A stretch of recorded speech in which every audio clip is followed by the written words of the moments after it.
Welcome to King Lizard's Game Lounge and some extreme arcade action with MX Nitro on Xbox One, and this is my playthrough, or part one of my playthrough for a series I'll do for this particular game. Now, MX Nitro is basically Trials HD on steroids. It's an isometric version of the game, but it very much is quite a tough game. It's all about high speed and pulling off stunts in order to be able to achieve high speeds, e.g. build up nitro. Now, during the course of your various events, if you like, you'll be able to upgrade bikes, upgrade your character, change the look of your character, all that kind of stuff. There's plenty of different aesthetical changes you can make in the game, which I'll, at some point, once I've unlocked a few more, I'll do a video on. And this one was just something called Forest Lake. It's a sprint, so pretty much a sprint, like in most games, is a full-out blast to the finish line. So next event we get to do is something called a hill climb. It pretty much is the same deal. It's still pretty much a sprint race, and the rules apply the same. You still have to do as many stunts in the air as possible in order to out-nitros your opponent to the finish line. Getting first place is the key to progression in this game, and obviously winning each of the events.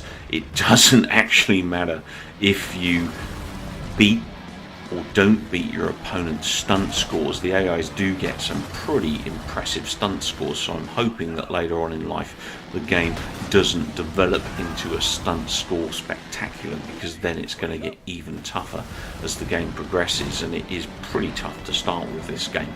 Once you get, oh, this is close, just made it, once you get past, you know, the first kind of 4 or 5 events, the hardness does actually ramp up quite drastically. Every event also has additional challenges or objectives, if you like. This one was to do I think it was a 2 seconds wheelie and a 1 times backflip. So I didn't get those done in this case. I was just really trying to get through the level and actually win the race. Now, because I've leveled up there, I've opened up a new crate, which gives me a load of goodies, which I can apply to my bike. So we're on to event 3. This is another sprint. It's all about getting that nitros. Oh, I screwed that up a treat. Getting the nitros and getting ahead of your opponents. Again, it doesn't matter if your score isn't as high as your opponent's in terms of your actual skill score. It's all about being across that line first. Now, some of the races, the early races, do allow you to be in second place in order to progress, but the majority of them do need you to be in first. AI screwed up there. That's how I got ahead, thankfully. MX Nitro is very much a hardcore gaming experience, and when I say that, I mean it's very difficult very early on in the game. I actually started to run into trouble on this next event, which is called Construction Site, which is another sprint. I must have run this race at least 10 times before I finally beat the AI and got the first place I was after, having had countless bone-breaking, neck-breaking, back-breaking accidents along the way.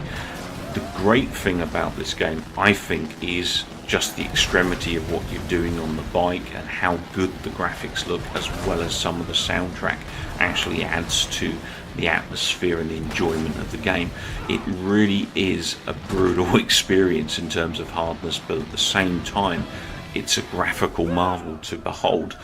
And the physics engine is second to none. I found myself both laughing and grimacing at some of the exploits of your rider when things go wrong, and your bike.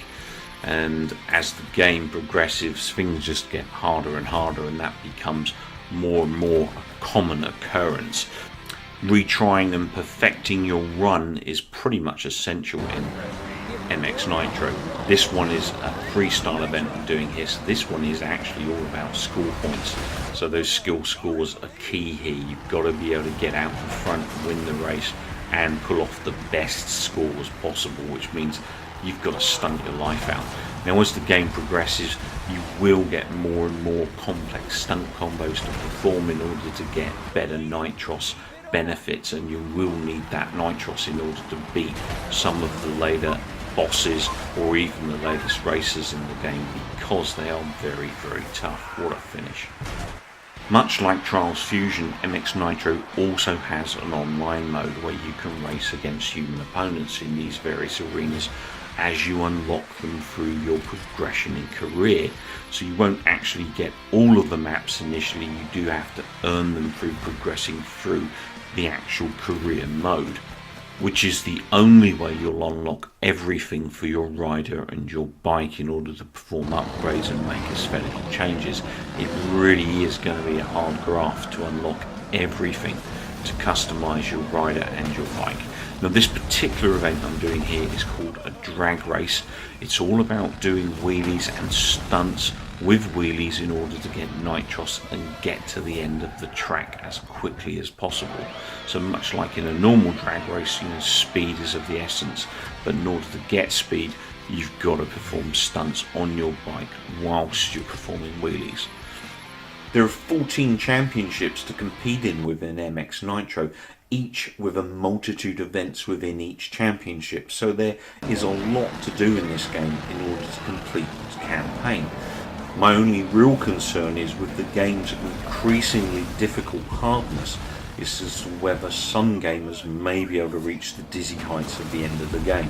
It's possible that some people will probably get a little tired of repetitiveness and having to repeat events because they're just so difficult to complete. Overall, MX Nitro wins me over because of its bike design, its character design, the physics, the way that the game looks and plays. It pretty much is the latest next-gen update you can expect from a Trials HD-like game, and I'm quite enjoying it, although as I said it is very, very tough as games go. So the chances are, I think that the developers of this game have made a game that is progressively very difficult quite early on, and may have limited their audience by doing so. For me, this game, MX Nitro, is a fantastic game. It's high adrenaline, high octane, it's really good fun, and it is challenging, and there's a lot to do. So for a $15.99 game, this is actually pretty good value for money in my opinion. And right now, if I were to score this game, it would definitely be an 8 out of 10. I think, as I said, with the caveat that the danger is certain gamers may find this just that little bit too challenging or a little bit too repetitive for their liking because of the early level increase in hardness. Anyway, I hope you find this useful or interesting. Please be kind enough to like the video and also subscribe to the channel if you're not already a subscriber. Everyone's welcome at King Lizard's Game Lounge. Take care, keep well, and keep watching.